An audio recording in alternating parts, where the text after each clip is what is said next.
Assalamualaikum dan salam sejahtera kepada moderator, komentator dan mentor saya iaitu Prof. Madya Dr. Hamzun Harun serta penyedia industri Encik Mustafa Kamaruddin. Saya Umi Rumiha binti Abdul Lazdin akan membentangkan proposal projek capstone. Bagi cadangan tajuk projek iaitu pendekatan STEM berasaskan teknologi dalam pendidikan awal untuk kanak-kanak tanpa kewarganegaraan di Pusat Pembelajaran Islam Al-Huda Semporna Sabah. Tajuk ini adalah bersesuaian dengan kedua-dua penumpuan saya iaitu pendidikan awal kanak-kanak dan pembangunan manusia. Latar belakang syarikat. Yayasan Ikhlas yang ditubuhkan pada 5 Mac 2009 dan didaftarkan di bawah Akta Pemegang Amanah 1952 adalah sebuah pertubuhan bukan kerajaan yang berfokus kepada kebajikan dan kemanusiaan.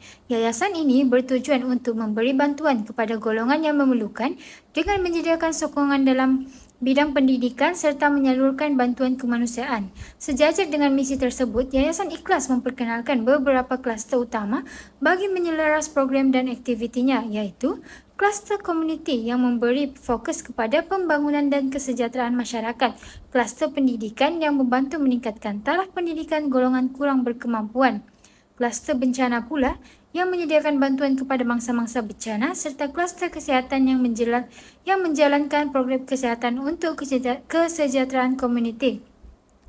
Selaras dengan visi tersebut, Yayasan Ikhlas turut menyokong inisiatif pendidikan di Pusat Pembelajaran Islam Al-Huda yang ditubuhkan untuk menyediakan pendidikan berkualiti kepada kanak-kanak stateless di Semporna melalui penyaluran bantuan kemanusiaan dan sokongan pendidikan.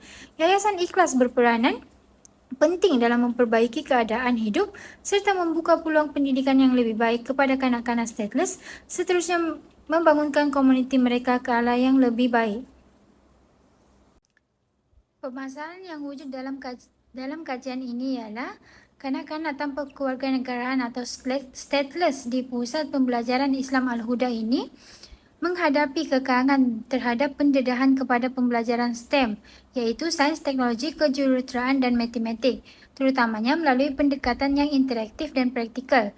STEM merupakan pendekatan pembelajaran yang mengintegrasikan 4 bidang utama untuk membantu pelajar membangunkan kemahiran abad ke-21 seperti pemikiran kritis, penyelesaian masalah dan kreativiti. Namun, kanak-kanak di pusat ini berhadapan dengan pelbagai kekangan termasuk kekurangan sumber pembelajaran seperti bahan digital dan alat bantu mengajar, tenaga pengajar yang kurang terlatih dalam pendekatan STEM serta kekurangan dana untuk melaksanakan program pendidikan yang berkualiti.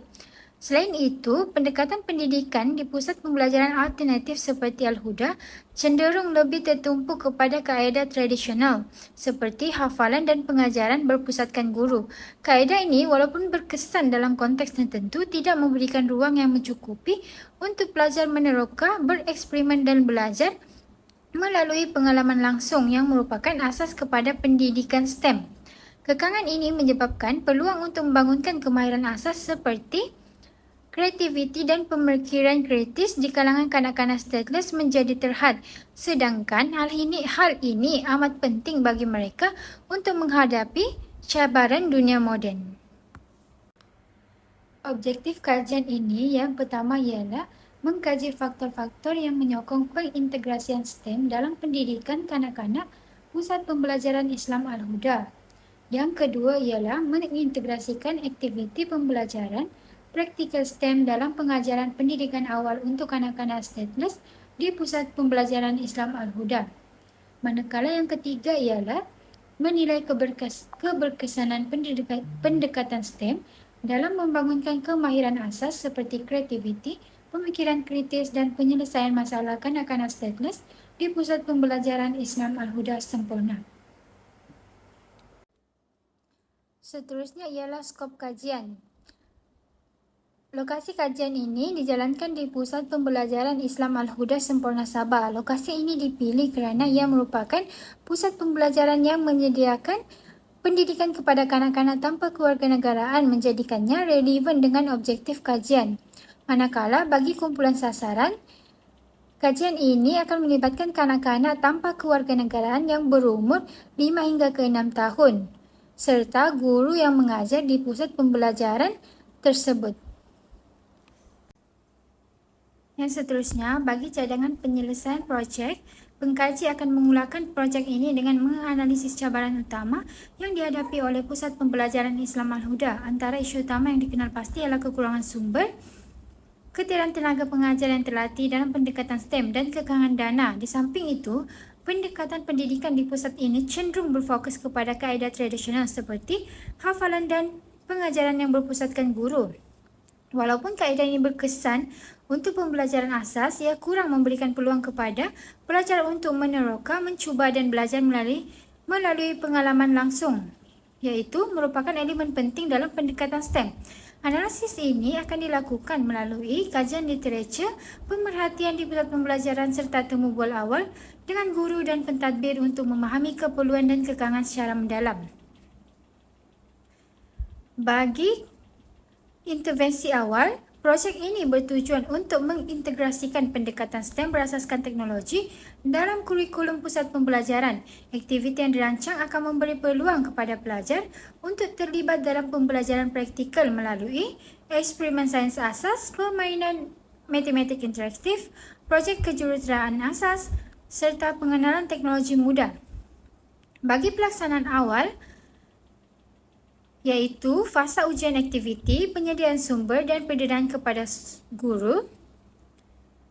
Aktiviti STEM ini akan diuji dengan sekumpulan kecil pelajar iaitu sekitar 10 hingga ke 15 orang yang terdiri daripada kanak-kanak berusia 5 hingga ke 6 tahun bagi menilai keberkesanan pendekatan ini.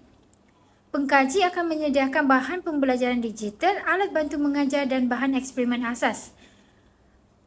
Guru-guru juga akan diberikan taklimat ringkas mengenai cara memanfaatkan bahan-bahan ini dalam pengajaran mereka. Manakala bagi langkah yang ketiga iaitu temu bual dengan responden, pengkaji akan melibatkan responden berikut untuk mendapatkan makluman balas yang menyeluruh. Yang pertama, dari aspek guru iaitu dua orang guru yang mengajar subjek teras seperti sains matematik. Guru-guru ini dipilih kerana peranan penting mereka dalam melaksanakan aktiviti STEM di kelas.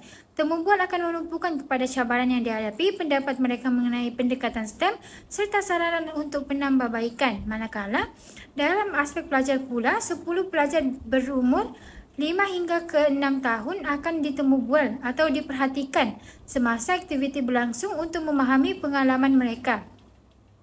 Dari aspek ibu bapa pula, 5 daripada ibu bapa kanak-kanak tersebut akan ditemu bual untuk mendapatkan pandangan mereka mengenai perubahan tingkah laku, minat atau kemahiran anak-anak mereka selepas terlibat dalam aktiviti STEM. Pelaksanaan aktiviti STEM. Pelaksanaan aktiviti STEM akan dilakukan dalam 3 fasa iaitu fasa pengenalan, fasa aktiviti hands-on dan fasa penilaian awal. Pada fasa pengenalan, guru dan pelajar diperkenalkan kepada konsep STEM secara mudah melalui aktiviti penerangan interaktif, alat bantu mengajar seperti video pendek, permainan digital dan bahan peraga akan digunakan. Manakala bagi fasa aktiviti hands-on, pelajar akan terlibat dalam aktiviti praktikal seperti eksperimen sains asas, permainan matematik dan projek membina model. Guru juga akan membimbing pelajar dalam setiap aktiviti dengan memastikan pelajar memahami konsep yang diterapkan. Bagi fasa penilaian awal, guru akan memantau pemahaman pelajar melalui ujian ringkas, aktiviti refleksi dan pembentangan hasil kerja secara berkumpulan.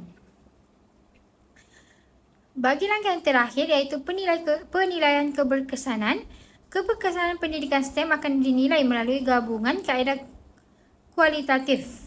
Penilaian kualitatif, pengkaji akan mengumpul maklum balas daripada guru, pelajar dan ibu bapa melalui temu bual dan soal selidik untuk menilai kesan aktiviti terhadap pemikiran kritis, kreativiti dan keterlibatan pelajar. Seterusnya, guru juga akan diminta memberi laporan tentang pengalaman mereka dalam melaksanakan aktiviti STEM termasuk cabaran dan kejayaan yang dicapai. Metodologi kajian yang digunakan ialah kajian kepustakaan, temu bual dan pemerhatian. Dalam kajian kepustakaan, pengkaji akan mencari bahan-bahan sekunder seperti laporan artikel, kajian terdahulu, buku, risalah dan pelbagai bentuk penulisan serta penerbitan dari sumber-sumber yang berbeza. Manakala, pengkaji juga akan menggunakan kaedah temu bual seperti yang dijelaskan dalam cadangan penyelesaian projek, iaitu menemu bual beberapa orang responden. Manakala bagi langkah yang terakhir, iaitu pemerhatian akan dilakukan semasa sesi pembelajaran untuk melihat bagaimana pendekatan STEM berasaskan teknologi diaplikasikan dan interaksi pelajar semasa aktiviti tersebut. Sedikit,